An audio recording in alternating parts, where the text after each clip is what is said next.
Welcome to the Piston Fanatic. I'm your host, Dave Dalton, and I'm excited to share my passion and perspective of our Detroit Pistons as we go on this fantastic voyage together.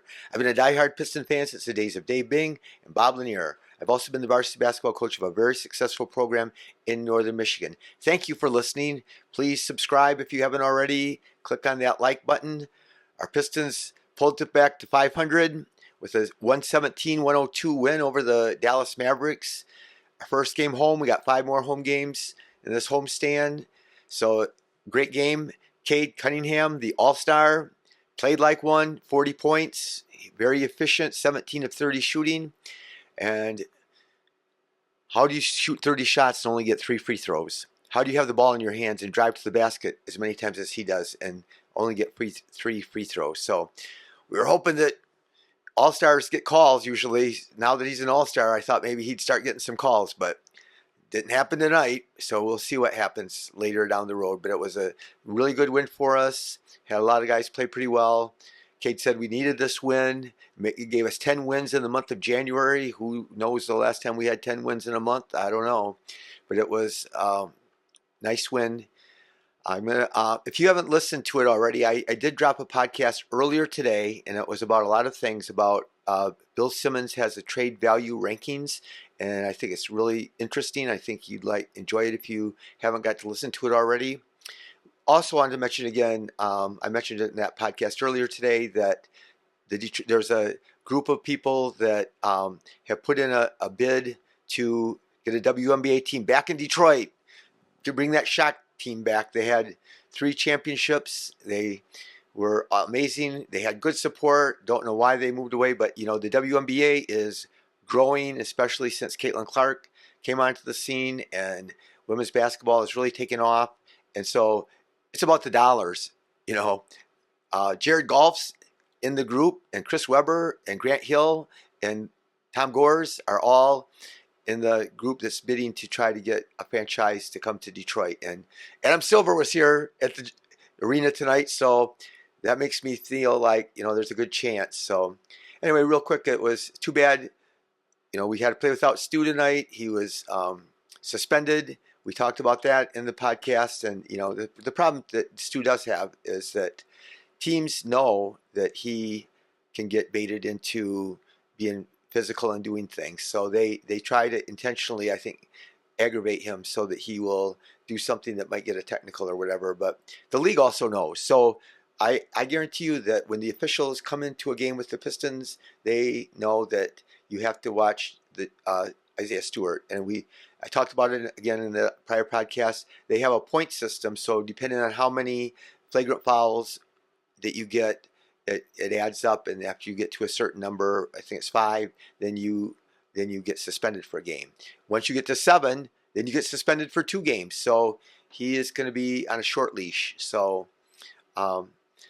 they asked Cade about how, why he's doing so much better this year, and he said, he thought he had a great summer, and his health, he had that, coming in from his rookie year, he wasn't healthy until then he, finally had that surgery and was missed most of the year, and now he's healthy and his body's in great shape, and he's, you can see that he has more dunks this year than in his first years to all put together, because he can just elevate higher, even though he's not a great leaper. But yeah, it was great. Also, great news: Ausar got added to the Rising Stars team, and he should have been. It's a no-brainer. He should have been on that team, and it's going to be fun to watch him. And he's 4th. In the month of January, he's 4th out of all the players in the NBA in steals. And I guarantee you that the other guys, and they're all, other than Daniels Daniels has got way more steals than anybody. He plays for Atlanta now, and Dyson Daniels, and he's incredible. But the rest of the guys are all in the month of January. The top 4 or 5 guys all had like 23 to 27 or something like that. But anyway, they all play way more minutes than our guy Ausar. So I am excited. He wasn't great tonight. He still didn't play. He played not that many minutes, and so I hope that he played 23 minutes tonight. We want to get it consistently up to 30. Anyway, yeah, it was too bad that Stu had his bobblehead night tonight, and then he didn't play. So that was a sad thing. Not many players get a bobblehead night, and then it's your night, and then you're not playing. So, yeah, but we'll see. I mean, I know I'm jumping around. I always do, but it will be exciting to get a WNBA team here, and it sounds like they got a good group of guys with a lot of money, and so it seems like it's something that's optimistic that we'll get. So.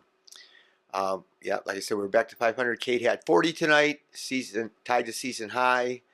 But like I said, the 3 free throws. It was really cool. After he came out of the game with a minute and a half left or whatever, and the cameras were on him kind of, and Jalen Duren did 4-0 for Cade's 40 points. Cade talked about this, about him making the All-Star team. The excitement is by everybody, by his teammates and his coaches, and they've all pushed him and worked with him, and it's and we feel everybody in the city, everybody in Michigan feels good about that he's an all-star. We take a lot of pride in that. I take pride in that. I had nothing to do with it, but I still take pride that my player for my team is an all-star. And so when we haven't had one since Blake played in 2018 or whatever it was, that it's been a long time coming. So, but he said it's a testament to the whole group and JB, and how the coaching staffs really pushed him and encouraged him, and it makes a big. He said how the coaching staffs help create space. Of course, the guys that Trajan brought in that create space, and it helps him be able to get to his spots, and yeah. We held them to 17 points, the Mavs to 17 points in the fourth quarter. Of course, they're playing without some really key guys. They're playing it without Luka, obviously. And I have a brother that lives in Texas that listens to this podcast all the time.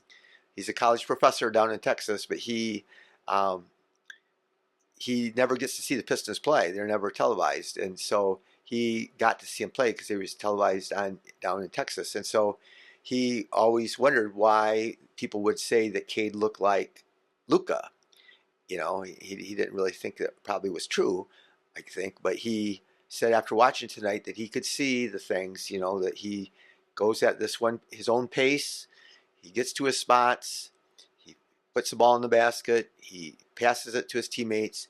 I know he said Luka has more zip on his passes, and he does. But also Luka doesn't pass as much as Cade does either. So Cade has, I know, third in the league in assists, but he didn't have a lot of assists tonight. But yeah, anyway, it was a big win for us, and to get us back on the right side. Now we got to come and play the Bulls Sunday afternoon.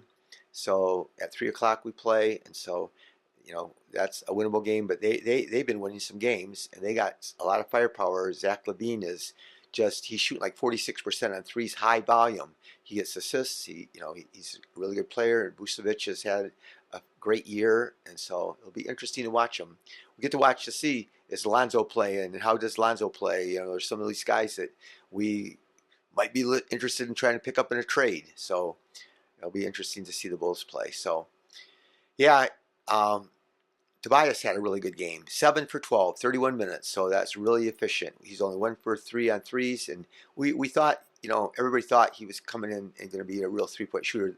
The reality is, his last year or so with the Sixers, he didn't shoot very many threes. He didn't average very many threes a game, and so, his shot's been flat this year. He scored 17 points, but he's 1 for 3 on threes, 2 for 2 from the line, 3 rebounds, 1 assist, 3 blocks. Tobias had tonight. That was really good. So, yeah, he was plus 12. So that was outstanding. Ausar only played 23 minutes. He was only 1 for 4, and that he had 4 rebounds, 1 steal, and he had 3 blocks. So again, those guys, those Thompson twins, and again, it was Ausar's birthday yesterday. So I didn't say it. Happy birthday to him on the podcast that I did yesterday. But yeah, they're young. They got so much going for them, and so much ahead of them, and it's really excited. Like I said, Amen has just been playing out of his mind, but he's got to play the whole year, and he's got to play. His minutes have gone up and up and up, and then their team's done better and better since he started. So anyway, Duren, 30 minutes, 6 for 8, 4 for 5 on free throws, 13 rebounds, 7 offensive, 5 assists. He led our Pistons in assists. He led our Pistons in steals. He led our Pistons in field goal percentage. He was plus 14. He led our team in plus minus. he scored 16 points.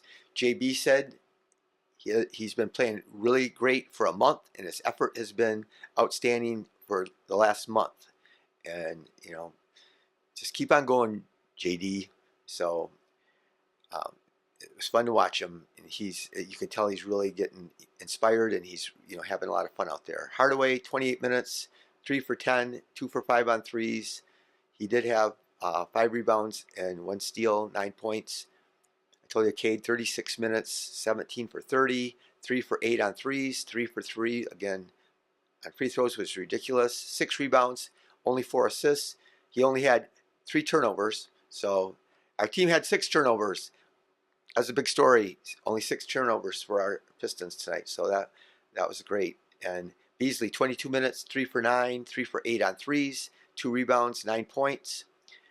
Fontecchio had a rough game, 15 minutes, 1 for 6. Sasser, they praised him, but he did fine, but he played 20 minutes. He was 4 for 10, but 0 for 5 on threes. He is.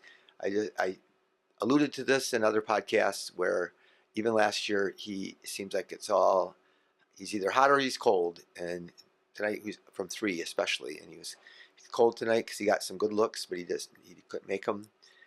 B-ball Paul, Stu's out, so there's 48 minutes at the center position. So Duren played 30 and Paul Reed played 18, and I know we all love him and we all think he deserves more minutes, but he was 3 for 7, 7 rebounds in 18 minutes, and that's incredible. And 2 assists in 18 minutes only, a few times as he touched the ball, and he got a steal and 6 points. So he was good, but our Pistons were shot 44%, 25% on threes, not great. But the fact that we had 59 rebounds, we got a bunch of offensive rebounds, and we only had 6 turnovers. So when you don't shoot well, you can keep yourself in the game. And then with Cade, he shot really well. So Kyrie, 28 points. He's an amazing player. I really admire Kyrie because I always hated him. Not hated him. Hate's not the right word. But I always did not like him because his attitude, and he's never happy wherever he played. He always ended up causing trouble behind the scenes. And he's the last year and a half or two, since he's been in Texas at Dallas, he's kind of changed. But he had 28 points. He was 9 for 23. Not really efficient. PJ Washington, a guy I thought we could have got for real cheap from free agency that I talked about on my podcast. He had a real good game. So he had 22 points and 13 rebounds and shot really well. So, yeah, we're on our way. We'll get this homestand going, win some games. I think after we play the Mavs Sunday, then we play the Hawks, and the Hawks are having some trouble. Jalen Johnson, who just was so spectacular against us last time, he's out for the year. That's a tough thing, but yeah, it's fun. It's fun watching our guys play together. A great crowd tonight. And anyway, please go back and listen if you haven't listened to my podcast. And it talks about Stu's suspension, and it talks about Bill Simmons' trade value rankings, and it has a bunch of different topics in there. So thank you all for listening tonight. Be the reason that somebody feels cared for, and go Pistons.